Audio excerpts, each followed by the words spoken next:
Does the data here support Dalton's law of multiple proportions? Why or why not? Well, looking at this, the answer is yes, because the ratio of the second element, in this case oxygen, um, the mass ratio of the second element is, when you reduce it, is a whole number. It's a 2-to-1 ratio here. That's why the answer is yes.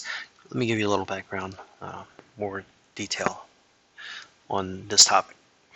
So Dalton would combine these elements, for, in this example, oxygen and carbon, and he would measure the masses. And what he noticed, for example, in compound 1, that for every 1 gram of carbon, he would get 1.33 grams of oxygen. And he would do this again for compound 2. So in this, there's two variations when you combine oxygen and carbon, but for other elements, he would get more.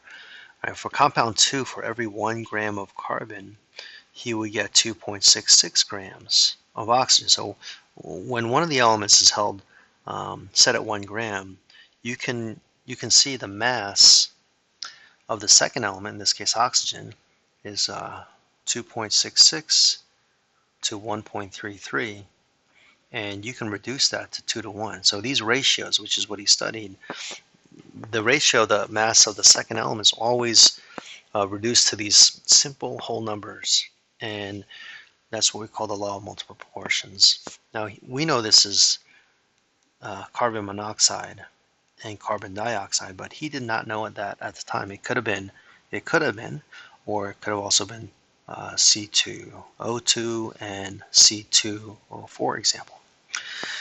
All right, anyway, hope that gave you a little more background on this concept.